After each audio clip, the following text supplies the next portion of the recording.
حضرت جناب سیدنا سری سختی رحمت اللہ علیہ فرماتے میرا دل سخت ہو گیا تھا، میں بڑا پریشان رہتا تھا۔ حضرت معروف کرخی رحمت اللہ علیہ کی بارگاہ میں کئی دفعہ عرض کی، میں نے کہا بابا میں اس کا کیا کروں، یہ سخت ہو گیا، مہینوں ہو گئے یہ اللہ کے خوف میں نہیں رویا، سالوں بیت گئے حضور کی نعت سن کے نہیں رویا، اب تو کتنا وقت گزر گیا ہے، اسے مدینے جانے کے لیے بھی رونا نہیں آتا، حضور یہ سخت ہو گیا ہے، کوئی رحمت کی نظر ہو، خشکی سی آ گئی ہے، عجیب سی میل چڑھ گئی ہے۔ فرماتے کئی دفعہ میں نے خواہش کا اظہار کیا، ایک دن نا عید کا دن تھا تو حضرت معروف کرخی نے ایک چھوٹا سا بچہ انگلی کے ساتھ لگایا ہوا تھا، تو حضرت آ رہے تھے تو میں نے کہا حضور آپ کدھر سے آ رہے ہیں، یہ بچہ کون ہے؟ فرمانے لگے یتیم ہے۔ سارے بچے عید والے دن اخروٹ کے ساتھ کھیل رہے تھے، بیچارے کے پاس اخروٹ کوئی نہیں، تو حضور آپ کیا کریں گے؟ تو حضرت معروف کرخی کہنے لگے پیسے تو میرے پاس بھی کوئی نہیں اخروٹ خرید کے دینے کے، میں یہاں سے کھجوروں کی گٹھلیاں چنوں گا، وہ گٹھلیاں بازار میں بک جاتی ہیں، میں یہ گلیوں سے گٹھلیاں چنوں گا اور چن کے میں نے کہیں بیچوں گا، اور جب میں انہیں بیچوں گا تو پھر یتیم کے لیے 2-4 اخروٹ خریدنے کے قابل ہوں گا، پھر میں اسے اخروٹ خرید کے دوں گا۔ پتہ نہیں کہاں کی بات سنا رہا ہوں میں آپ کو، اور پتہ نہیں کہاں کا ذکر کر رہے ہیں بابا جی۔ بچہ یتیم ہے،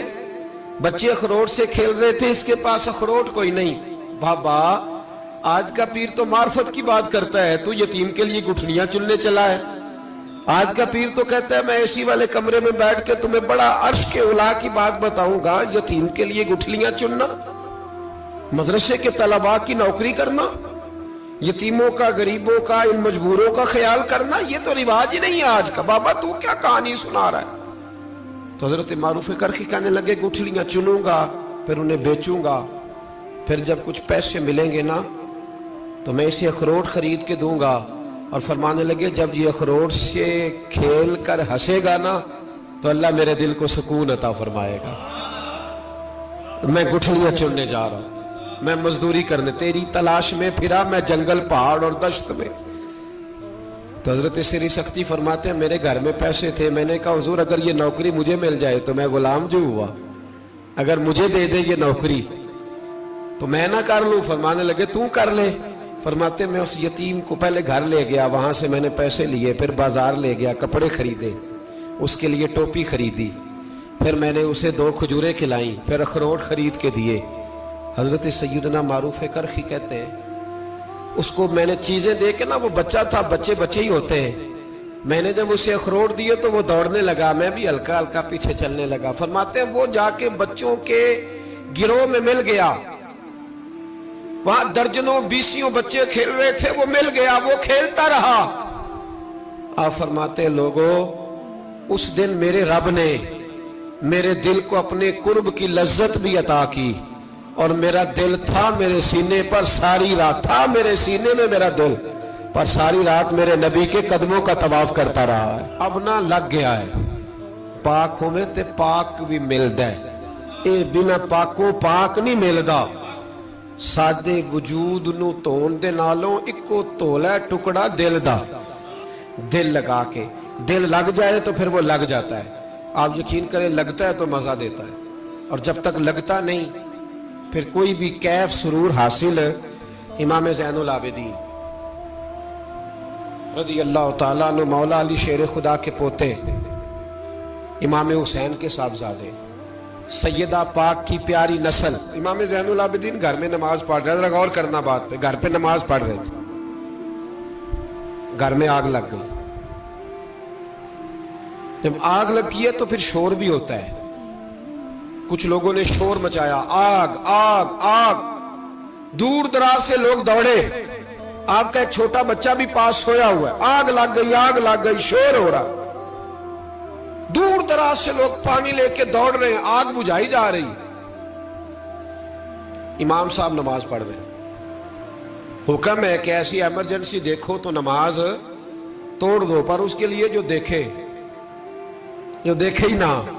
جسے سوجے ہی نہ ہو کیا رہا۔ امام زین العابدین پڑھتے رہے، نماز مکمل ہوئی تو آپ کی زوجہ کہنے لگی اللہ آپ پہ رحم کرے، گھر میں آگ لگ گئی تھی، سارا محلہ، سارا گاؤں، سارا شہر ٹوٹ پڑا، بچہ سویا ہوا تھا، آپ نے توجہ ہی نہیں کی۔ تو آپ فرمانے لگے ہلکی سی بن بناہٹ ہوئی تھی میرے کانوں میں، پر میں اللہ کی نماز پڑھ رہا تھا، پر میں اپنے رب کی میں اس کی نماز پڑھ رہا تھا، تیرے عشق کی انتہا چاہتا، تیرے عشق کی انتہا چاہتا، تیرے عشق کی انتہا چاہتا، میری سادگی دیکھ کیا چاہتا ہوں، ذرا سا تو دل ہے مگر شوخ اتنا، وہی لن ترانی سنا چاہتا ہوں، مجھے کیا خبر ادھر کیا ہو رہا، ادھر میں تو اس کے ساتھ میرا تعلق تھا، میں تو اللہ کی بارگاہ میں حاضر تھا، مجھے کیا پتا۔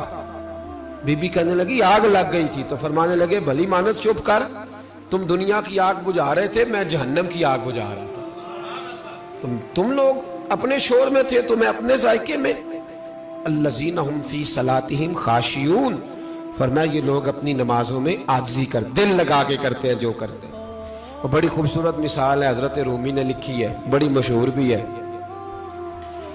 ایک نمازی نماز پڑھ رہا تھا، میری طرح کا نمازی، مجنو اس کے آگے سے گزر گیا، لیلا کے گھر جا رہا، تو نمازی اتحیات پہ تھا، اتنی دیر میں اس نے بھی نماز مکمل کر لی، تو پیچھے سے جا کے مجنو کا گریبان تھاما، کہنے لگا شرم نہیں آتی تجھے، مسئلے کا نہیں پتا، نمازی کے آگے سے نہیں گزرنا چاہیے؟ تو کہنے لگا یار معاف کر دو، مجنو کہنے لگا معاف کر دو، غلطی ہو گئی، حالانکہ شہزادہ تھا، پر معافیاں کیوں مانگ رہا ہے؟ اس لیے کہ کسی سے دل جو لگ گیا ہے، عاجزی آ گئی، ان کے چل یار معاف کر دے، تیری مہربانی، نمازی ناراض نہ ہو جائے، نمازی بڑے ڈاڈے ہوتے ہیں، کئی دفعہ بڑے سخت ہوتے ہیں، نمازی تھا بڑا پکا، تو وہ کہنے لگا نہیں، نماز خراب کر دی تو نے، تجھے پتہ نہیں آگے سے نہیں گزرنا چاہیے، اور ویسے بھی زمانے کا رواج ہے، جو معافی مانگ لے لوگ سمجھتے ہیں بزدل ہے، یہ بھی بڑا مسئلہ ہے، آپ تھوڑا سا کہہ دیں کہ جب دیکھی جائے گی جو ہوگی، لوگ سمجھتے ہیں نہیں ہے دم کم، معافی مانگ لے سامنے والا بگڑ جاتا ہے، الا ماشاءاللہ، لیکن اس کا مطلب یہ نہیں کہ ہم معذرت کرنی چھوڑ دیں، وہ اگر بری عادت پہ ہے تو ہم نے اپنی اچھی عادت کو قائم رکھنا ہے، تو کہا جناب معاف کر دے، تو نمازی کہنے لگا نہیں تجھے عقل نہیں ہے، نمازی کے آگے سے نہیں گزرنا چاہیے۔ پھر مجنون نے بڑی بات کر دی، پھر ایک عاشق نے عاشقوں والا جملہ بولا، پھر ایک محبت کرنے والے نے بڑی بات کی، کہنے لگا یار نمازی میں تو معافی مانگ رہا ہوں تو نہیں دے رہا، چل ایک سوال کا جواب ہی دے دے کہ میں تو عورت کے عشق میں جا رہا تھا، مجھے تو نظر نہیں آیا کہ تو نماز پڑھ رہا ہے، میں تو بی بی کے عشق میں تھا، مجھے تو نظر نہیں آیا، تو بتا تو رب کے عشق میں تھا، تو مجھے کیسے دیکھ رہا تھا، میں تجھے کیسے نظر آیا، حالانکہ تو اللہ کے عشق میں کھڑا تھا، مالک حقیقی کی محبت میں تیری میرے اوپر نظر کیسے پڑ گئی، میں تو عورت کے عشق میں تھا۔ اب نمازی صاحب شرمندہ ہو گئے،